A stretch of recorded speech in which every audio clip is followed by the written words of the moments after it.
Sometimes when you look at new race cars, the concept is off. It somehow doesn't look right and certain features don't make sense.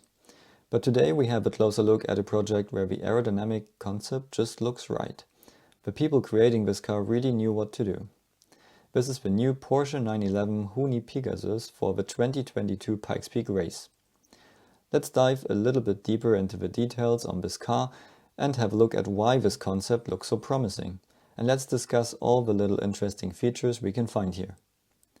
First of all, they built a mid-engined 911, which was Porsche's favorite concept from the very beginning. But due to the difficult times after the Second World War in Germany, they couldn't get the parts they needed and changed to the available Beetle concept instead. A concept we can find in the 911 until today. But even Porsche themselves now turned the 911 engine gearbox combination around to unleash more potential for their top category race cars.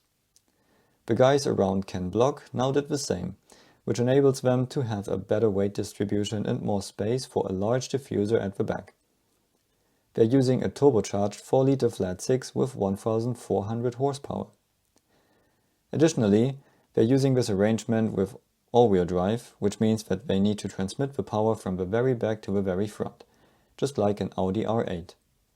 The fact that it's all-wheel drive also explains what seems like same-size wheels at front and rear. The car should weigh less than 1100 kg and produce more than 2200 kg of downforce. Now, how do they create all of this downforce? First of all, they have a massive splitter that separates the positive pressure on top and the negative pressure below to create huge amounts of downforce. Because this positive pressure is somehow trapped at the front, it also provides higher inlet pressure for the air intakes, which provides better cooling performance. At the sides, they have a massive cascade with 4 elements to shovel the air upwards and create downforce.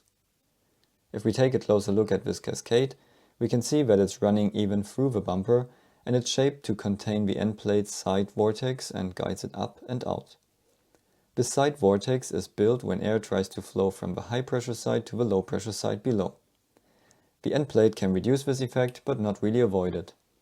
Housing that vortex helps to generate more downforce with it and tidies up the flow for the rest of this cascade.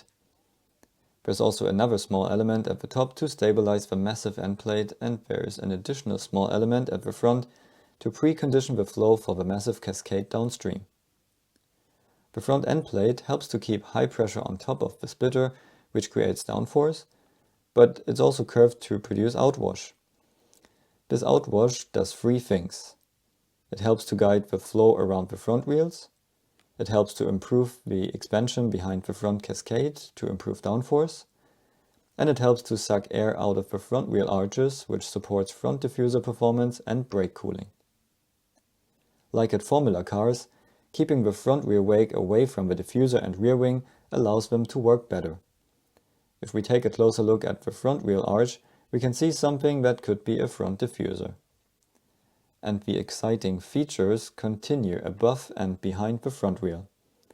The upper air outlets have a nicely integrated gurney flap to improve the wheel arch exit and increase downforce again. A really interesting feature is the freestanding double wing element pillar behind the front wheels that shovel air outboard to increase outwash. From a manufacturing point of view, it's interesting that this element seems to be part of the underbody and not of the bodywork, which is a nice idea. The floor leading edge isn't just a bluff wall, it's curved to improve the wheel arch exit and has at least 3 strakes to create even more outwash and push the inner tire squirt outside, so the underbody can work more efficiently. The next F1-like feature is the curved up floor section behind the front axle, which should be where the strakes end. The tire squirt and vortices from the strakes will be pushed outboard and upwards because of that feature to make sure they don't flow underneath the car again. Since it's a hill climb car, we cannot see wipers or mirrors. Let's have a closer look at the cooling concept now. They use a turbocharged engine, which means they need a water radiator, intercooler and probably oil radiators too. The front has an inlet at the stagnation point, which is the best position you could have, and, like we said earlier, the intake pressure is pretty high due to the massive splitter. The outlet is split into 2 for a good reason. They use the nicely integrated gurney flaps here again and guide the hot, low-energy air along the A-pillars towards the back. In the center, just before the windscreen, they use the traditional Porsche inlet to cool the driver. Since the hot air from the front flows at the side, they will get cool and clean air here. On the roof, they have a massive roof scoop that is pretty wide and stayed as low as possible. Downside here is that they will get quite some boundary layer into that intake. At the sides, they use the back windows for additional cooling inlets. Risk here is that the low energy air of the front could spill into these intakes and could reduce their performance. They kept the traditional Porsche water drain around the side windows, which disturbs aerodynamics but makes it look like a real 911. At the back, they have two round outlets and use a massive ducktail to support the rear wing. The rear wing pillars run straight through it and connect possibly to the gearbox underneath. Also, we can see two large brackets to hold the floor. This space down here is only available because the engine is in front of the rear axle now and the slim gearbox is at the back. They removed the rear bumper and rear lights to create a massive outlet at the back.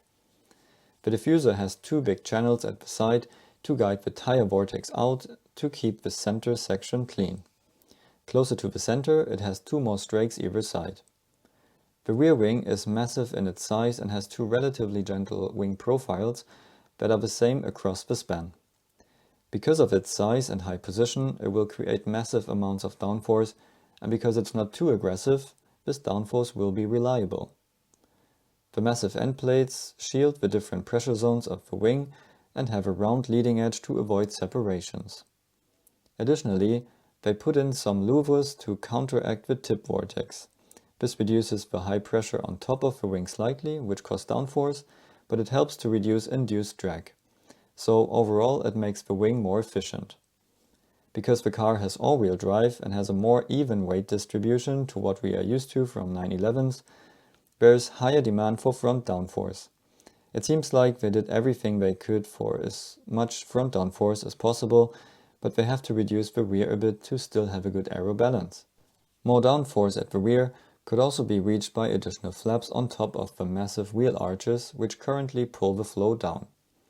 So, all in all, we can see here a really impressive Pikes Peak contender that is much more than a commercial stunt.